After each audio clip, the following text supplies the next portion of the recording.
So this week, we are continuing our series called Where Is? We're asking the question last week, where is peace? We talked about how peace begins within. Today we ask, where is joy? And then we'll hope and love.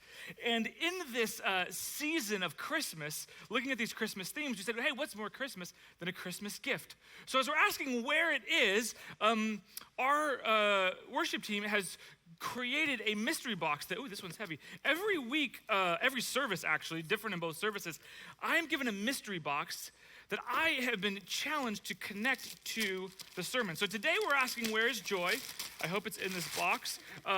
People have asked me all week, do you really know what's in there? I really have no idea what's in there. And I don't even know how to open this thing. So let's see, what does this have to do with where is joy? Oh, is this a... Oh my gosh, so many different ways to go. Oh, so much. Oh wait, if I press that button, nothing happens. Oh, then if I press, oh, so good. So good. Thank you.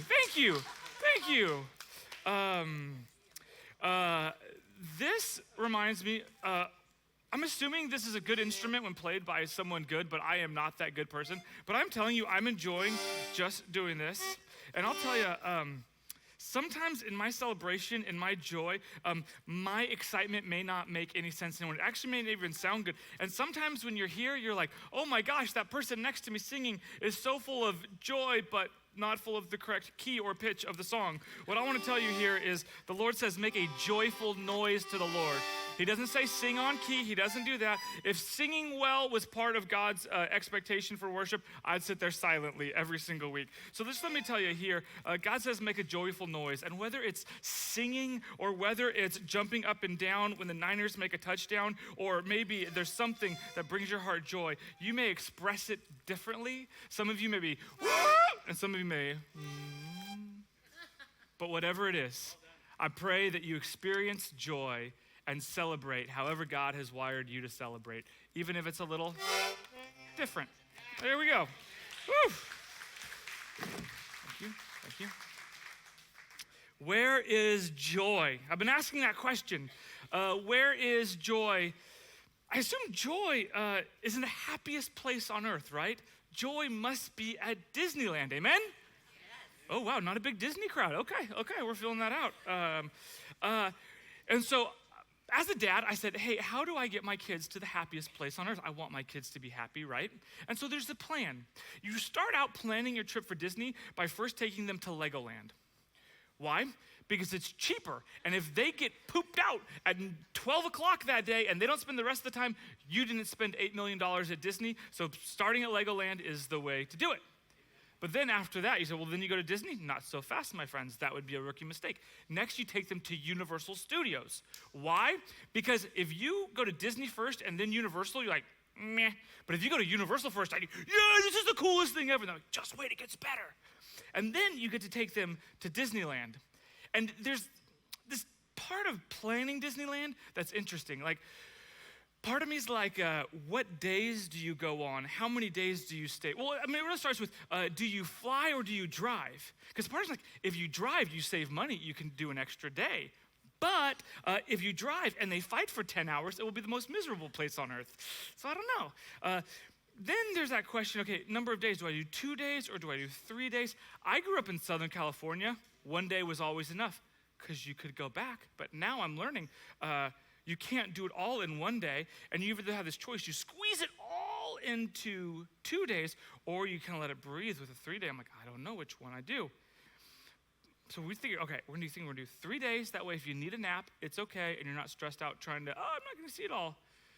But then once you're in the park, you got to figure out, where do I find joy? Where do I find happiness? How do I make this the best experience ever? And there's this part of me that's like part travel planner, part babysitter, and like part financial planner, because it's expensive. Because by the time you get there and you're like, I've just spent $64 million getting into it, after that, they then want to charge you even more to be able to get to the front of the line. What is going on with this? I grew up, you just wait in line to it. And now all of a sudden you can buy your way to the front of the line. I get this is America. I'm pro-capitalism, but even that's a little crazy. And so you've got this thing, and it started as Fast Pass, and then it becomes Genie and Genie Plus, and now it's Lightning. And I don't know how all of this works, but there's this part of me that's like, if I'm in the park and not going on rides, I'm wasting my time. And if I'm sitting there waiting the whole time, I'm not gonna have any happiness or joy. And so as I started asking all these questions, I realized that planning my trip to the happiest place on earth was not very happy. I realized that this entire experience was sucking the joy right out of me. And I was like, what is going on that in my preparation for the happiest place on earth, somehow, some way, it's made me miserable? And I realized it's not just because I'm a Scrooge, though I am. I realize that the power of negativity is always creeping in and always wanting to take over. The ability to see what's wrong with something makes us feel so good. Why? Because when we see what's wrong, we feel so smart. And when we see what's wrong, we can blame someone else and not have to own our own stuff. It's great. And then I realized this power of negativity, there's something that kind of draws us together here. See, if me and Dimitri want to be better friends over here, because last time I brought him on stage and embarrassed him, and I got to become better friends with him, I'm like, hey, Dimitri, you know what would help us to become good friends? A mutual enemy. So what we can do is we can get together and we can gossip about Pastor Joy over there. And every time, like, can you believe what she did? And every time our hearts get closer, we get closer and closer. Nothing is going to make us closer than a common enemy, which is why we get so pulled into gossip, because gossip feels so fun, because now all of a sudden I've got someone who's close to me. And the negativity then eats my heart and their heart.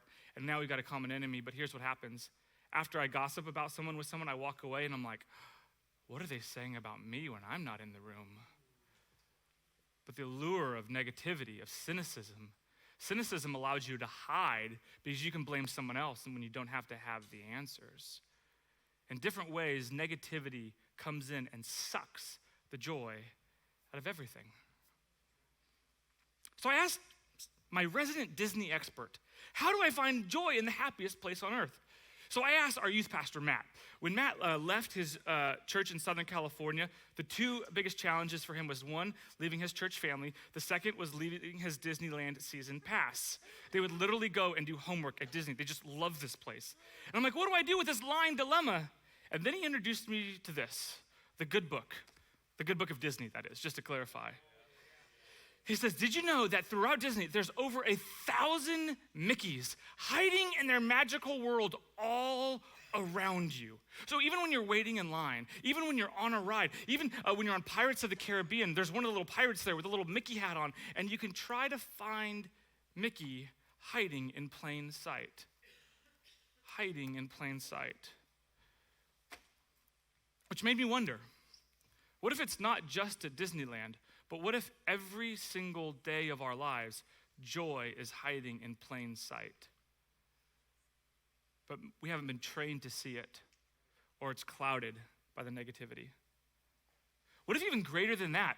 What if the one who creates the greatest joy, Jesus, is hiding in plain sight and we can't see him? What if we're saying, God, help me with this, help me with that, help me with all these things? And he's like, I'm not doing those things, I'm doing this other thing. And if you saw me, you'd realize it's better and you'd find the joy in doing the thing that I know brings you true joy and satisfaction, instead of giving you the answer to your prayer request that you think will bring you joy. What if Jesus and joy are hiding in plain sight? That is the question we ask today as we look to the scriptures, as we look to the source of joy and to the cure for cynicism. We turn to Jesus and his joy that are hiding in plain sight. To show you what I mean, go ahead and go to Matthew chapter 13. Matthew chapter 13, if you have your Bibles, just open to the middle, get to Psalms, and then you just keep going until you get to the guys' names, Matthew, Mark, Luke, and John. And what happens here is we're going to start in Matthew chapter 13, verse 44. Matthew 13, verse 44. This is a section of parables that Jesus is teaching. And it's a parable that honestly you could skip right over and not even realize that it's there because it's only one verse. It goes like this. Matthew 13, 44, Jesus says, the kingdom of heaven is like a treasure hidden in a field. When a man found it, he hid it again. And then in his joy, the joy of discovery, went and sold all he had and bought the field. What is going on here? So let's break it down. So the kingdom of heaven, what is that? The kingdom of heaven is where God rules and where he dwells. It's where his power has defeated the power of sin, and you are connected in relationship with him, and the power of good is conquering evil. And in that you experience the supernatural power and justice of God in that moment. Where God is where? Hidden in a field? Well, that doesn't make sense. God, if this was such a great treasure, why wouldn't you put it there for everyone to see? That doesn't make sense. You know what else doesn't make sense? If you had this great treasure, why would you bury it? Like, isn't there a better place for it? Like, you may not trust the banking system. I get that. Like, you stay to Jefferson, folks. I get you. I'd see you. But come on, you got to laugh. This is going to be a long Sunday. But why would they hide it? And how did this man find it? Well, was he just going around and all of a sudden, boom, there it is? Did he trip over it and everyone else has tripped over it and not seen it? Is he like one of the old guys at the beach who are going, beep, beep, beep, beep? What I found. And let me ask you this. When he sells everything he has to buy this, is he ripping off the owner? But here's what I really want to know.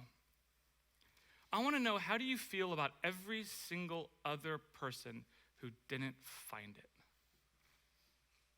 I want to be excited for the man who found it, but to be honest, I'm bummed for the people who have walked by it and had this amazing gift and they never saw it. They never opened the package. They never realized it was there. They realized that this greatest gift you could ever experience of a life-changing relationship with Jesus that gives joy beyond anything you could imagine, it's always been there and they've missed it.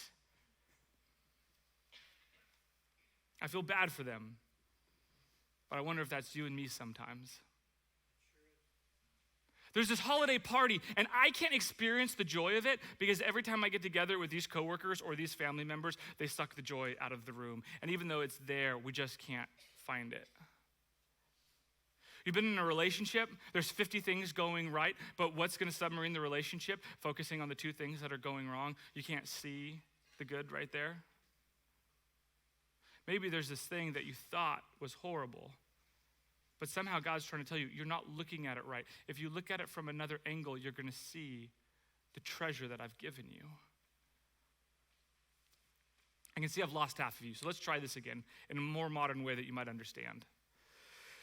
In 2010, there were some folks going in a chat room on the dark web, and they were having a conversation, and one of the guys in the chat room was really hungry. He really wanted a pizza, and he wanted to have it immediately. I'm not saying he had the munchies, but I'm just wondering if maybe he did. And so in that, he's like, I need someone to bring me a pizza, and I don't have any real money. All I have is this fake money. Will someone use this fake money and buy it for me? Well, what are you talking about? He says, I have this money that Domino's won't take. I have this thing called Bitcoin. I'll trade you all my Bitcoin for 2 pizzas. Well, how much Bitcoin do you have? 10,000 Bitcoin. Worth arguably $41 or arguably worth nothing. Someone says, ooh, this guy's got the munchies. I can go pick up 2 pizzas. He went and spent $25 on this pizza to buy what was then $41 of Bitcoin and traded 2 pizzas for 10,000 Bitcoin. Which when Bitcoin was worth $65,000 a coin, it was worth $650 million. To which I'm like, is it possible that God has given you this gift greater than any Bitcoin?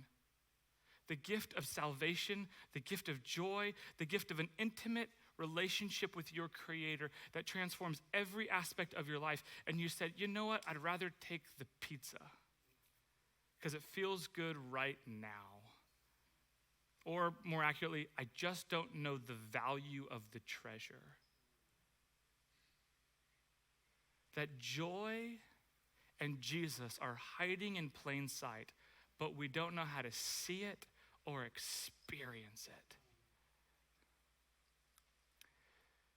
Now, as I say this, I'm afraid that when I talk about finding the joy in all of things. People say, Kyle, I don't get when you talk about finding joy in all things or the fact that it's hidden there. When you say that, Kyle, I feel like you're being naive because you say that, but that naive approach doesn't take into consideration the wars going around in the world, the slavery, the pain going on. You don't know what's going on in my life. The pain is too great, Kyle. You're too naive. Looking for the joy doesn't work. Others will say, no, Kyle, that just sounds like pop psychology to me. Isn't that what everyone on the blogs are saying? Well, just look at the good and forget about the bad. How is this any different than any pop psychology? Or some of you even more so. You're like, Kyle, I have tried so much. I have fogged off my goggles.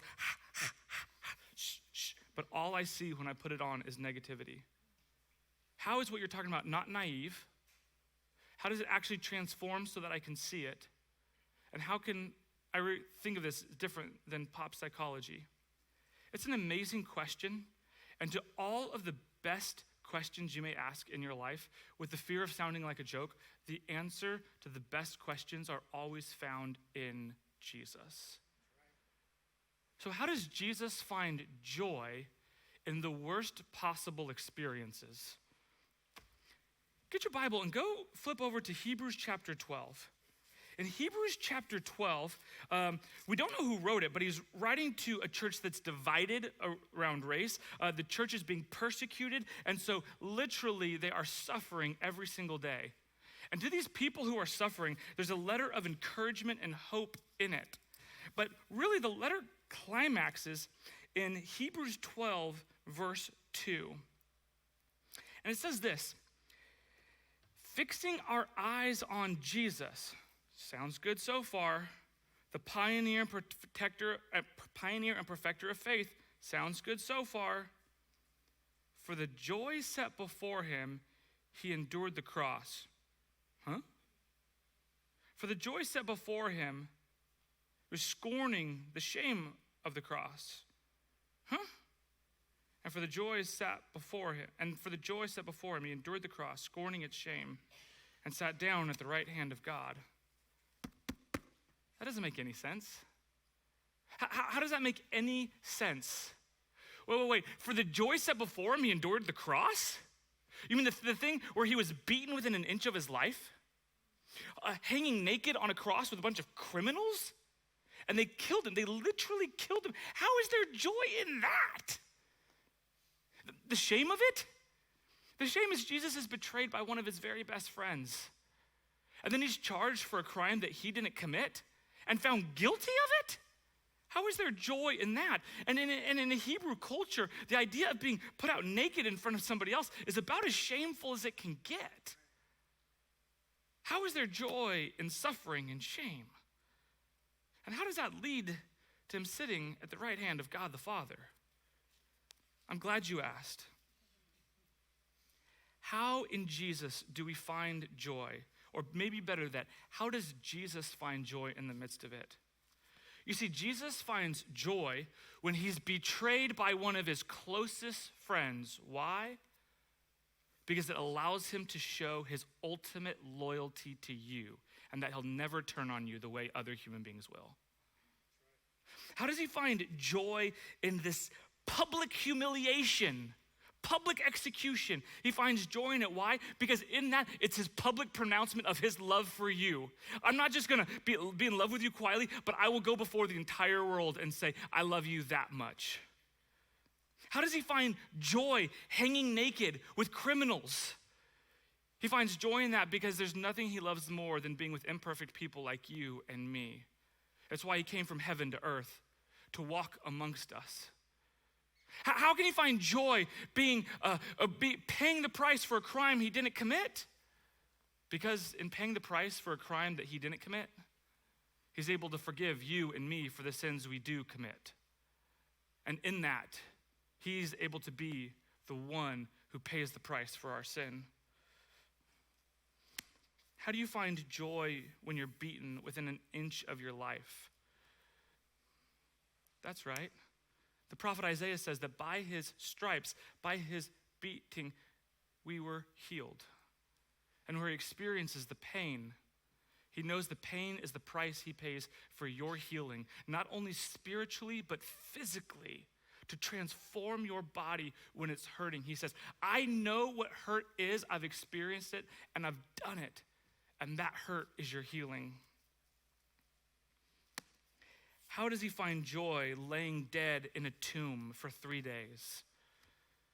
He finds joy in the depth and the death of a tomb, because in those darkness, his light can shine. And in his resurrection, he says, death has been defeated. And now death is no longer something to be afraid of. I don't have to feel overwhelmed by a tomb or by a cemetery. Why? Because all of death has been defeated. And in that, which seems like it would be the least joyful thing of his life, he says, this is my greatest joy. I have defeated sin, I have defeated the devil, and I have defeated death. And in that, I find that even in my suffering, there is redemptive purpose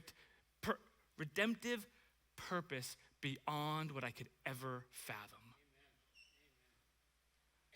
So when I look at Jesus and I'm like, I don't want to go to Disneyland. Yikes. I say, oh, I don't want to go to that holiday party because those people are, oh man, I look at myself different. Oh, I'm sitting here and say, yeah, but you don't know what it's like to be treated by somebody who, no, I guess he does. Jesus is the ultimate picture of the gift, the ultimate embodiment of joy. Let me bring it all together Let me take these two passages, this gift, this treasure that's hidden, and Jesus' crucifixion. Let me bring this together, and I want to be crystal clear. Where does joy come from? Joy comes from this. It starts with this idea of grace, that God gave us what we didn't deserve by creating us, by saving us, by continuing to rescue us every single day. It starts with grace. Grace of God leads us to a gift, the gift of new life, salvation, and hope every single day. And what that gift does is it shows the generosity or the grace of God, if you're connecting the dots here. And in that generosity, in that gift, what we get to do is in that moment where we discover, oh my gosh, there's something amazing in there. I didn't know what it was, and to be honest, I didn't know what it did. But somehow in the midst of that, I see the grace and generosity of God, and that is where my joy comes from knowing that every good and perfect gift comes from him. So I sit there, I'm like, oh my gosh, I'm so different than Jesus. The ultimate act of love, ultimate embodiment of joy. How do I become more like Jesus? How would God take that heavenly reality and put it in my heart and transform me? Last week we talked about peace begins within. So how do I find this joy that's surrounding me all the time? Four things to learn how to see it. First is this. Where did this thing go? So my family and I, we have this little thing. I don't know if you can see it. I don't know if you can zoom in. It's on the screen. It's called a gratitude. Expedition Gratitude. I can't read. It's okay. A family treasure hunt. And what happens is what we did is we gave our boys who loved fighting with each other, we said, here's this. What I want you to do is open it up and write an affirming letter to anyone you want in the family, and I want you to hide it so they can find it. And what happened is they wrote something, then they hid it, someone found it, that person found it, like, oh, that's kind of cool. And they take it, they hide it, and they do it. And now it's being hidden all throughout our house. Not right now because I have it. But in this, what happened is these two boys who always find a way to fight, and this time they found a way to appreciate even the person that drives them nuts. Literally, for longer than I'm proud to admit, when I did my bedtime with my boys, my youngest was like, what's one of your prayer requests? I pray that my big brother would be nicer to me. And in this experience, a 10 and a 7-year-old not only experienced, but shared the gift of joy, and it was hidden in plain sight all around our house. Now, maybe for you, it's with other folks around you. Maybe you're like, I kind of live alone. How would that work? That'd be the weirdest game of hide and go seek ever. I get that. Stay on track. Maybe what you do is you say, hey, I'm not gonna be able to hide and seek that with folks, but maybe through this Christmas season, from now until Christmas, what I'm gonna do is every day I'm gonna write a handwritten note to someone to say, I appreciate this about you. Hey, you don't know, but you've had a big impact. Hey, I know that this is the first time you're experiencing this special holiday without that special person in your life. You're not alone. And in that, what you do is when you can see what's best in other people, it erodes the cynicism in your heart and then allows you to see it in others. Because some of you, I know how hard you are on yourself. We've had those conversations. You can see the best in everybody else and only the worst in yourself, but maybe, just maybe, this is a step towards letting the joy of God erode the cynicism in your soul by seeing and affirming others. What a cool way to do it. Second is this. I don't know if anyone else has had this experience. I go into the refrigerator, I open the refrigerator, and I'm looking for bananas or whatever. I'm like, hey, love, do you know where any of the bananas are? And she's like, they're in the fridge. And I'm like, I looked in the fridge. And she says, did you look or did you man look? What kind of sexism is that? It's not sexism. Kind of true, okay. Well, let me look again. And either I go from man looking to real looking and I find them, or if I real look, or what we like to call Kelly look, then we can't find it. We realize that was awesome. Okay.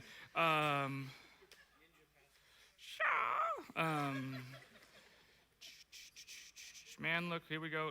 There we go, Kelly look, there it is. And really, because if Kelly can't find it, it means it's not in there. So what do? We take the bananas and we write it where? On the list. And every day there's a list reminding me of what I do not have. Oh yeah, you see where I'm going with this. Y'all smarter than the first service, they didn't get it. Now, what if on the other side of the fridge, there was a list of all of the gifts that God has given you? And maybe the first thing you write on there is the banana, but maybe it's a thing where you realize, oh my gosh, these people in my life, this reminder of God's presence, whatever it may be. And what if every time you went to the refrigerator or to the pantry, before you took something out, you had to say thank you for a gift that God had given you? As Americans who love to eat, that'd be revival. Woo. Our hearts would be transformed. So that's my second idea for you. Every day, write it down. For some of you, you go to the kitchen a lot. Some of you will, at that point, become meal preppers. I'm doing it once a week. I'm only doing that. Bad joke. All right, here we go. Third thing is this. Pastor Lori talked about it earlier. In this season of where is, again, we've created a treasure hunt, a geocache, if you will, where it starts right here on our church property, where you can discover hope, joy, peace, and love throughout the city of Roseville. And in that, experience God in places you may never see. It might be like that man who goes and he stumbles upon this great treasure and realize there's been God at work all of those places. Do I want you to do that just so you find joy in that place? No. What I want you to do is see that God is at work at all times around you if you can open your eyes to see it. So maybe a treasure hunt, a geocache, maybe a refrigerator list, maybe notes. Fourth is this. In January, in the new year, what we're going to do is we're going to launch a new series. And I'm launching it because I think that we need our lives to be reoriented. I mentioned this, I alluded to this earlier. I think so much in our lives we say, God, come and bless my team, the 49ers, who he will, because he loves them. God, come and bless my plan that I have. God, come and do my thing. And sometimes he doesn't answer. Why? Because he's doing something better somewhere else. And if all we do is look at our own stuff, we can't see him. So in this new series, in this new year, we're gonna do a series, a small group study entitled Experiencing God, which is all about that transformation. How do we go from it all being about us to saying, God, where are you in the world? How can I partner with you? How can I celebrate with you? How can you and I every single day be on the same page? So these stories that I hear about in scripture that seem so crazy become a normal everyday expectation. That, my friends, will help you see God hiding all around the world. You can start signing up today. You can go online and do it. But choose your own adventure. Notes, fridge. I don't even remember what the third one was. What was the third one? Geocache, that's right. And there's that. Okay, obviously I've run out of attention span, so let's land the plane here.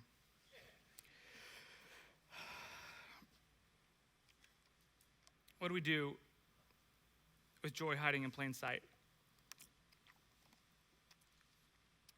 When I come home from work, my boys love playing a game, and my current favorite game to play is hide and go seek. Because I love hide and go seek? No, because all the other games take so much more energy. But in hide and go seek, I can sit by myself and my introverted heart can come alive again. And even if I'm seeking, I'm like, hey, what's going on? I'm just sitting there chilling. I'll get there eventually. But when I start playing hide and go seek, what I do is I start finding hiding places around the house that I never thought before. Oh, that'd be a great hiding spot. I'm gonna do it next time. Or start looking at things that I'd never look in. Like there's this thing in our house, I've never opened it before, but I've been told we have it. It's called a linen cabinet. And I'm like, oh, what is this? Oh, a little boy can hide in there. Are you there? Oh, I see something I've never seen before. Zoop. Man, look, I'm done. But this most recent time, I went and I hid in our closet. And I kind of had the door open, so I was kind of right behind that. So my little guy, Noah, my 7-year-old, walked in. And I was like, is he gonna get me? Is he gonna get me? He didn't. So I'm like, whew, more alone time. Praise the Lord. And then he comes back in again. I'm like, he's for sure got to get me this time. No, I'm like, oh, man. And then after a while, you start wondering, like, do I, like, yell and give a hint? Do I, like, just come out? Or do I just go to a different hiding spot so he can so he can find me in that other easier hiding spot? But in this, after what felt like an eternity of a game, he looks the exact same place he's already looked 2 times and sees Daddy hiding, and his heart just goes crazy. But it wasn't as happy as mine, because there's no greater joy that the Father has than when his kids discover him, and they have the joy of discovery together. Friends, there is no greater joy in God's life than when you discover his love, power, and purpose for your life. And when you realize, oh my gosh, it's so much better to be a child of God than a king of my own little kingdom. There's no greater joy that he can experience or that you can experience. So this morning, we invite you to see joy hiding in plain sight, and know that God has planted all of these little things all around you for you to experience every single day.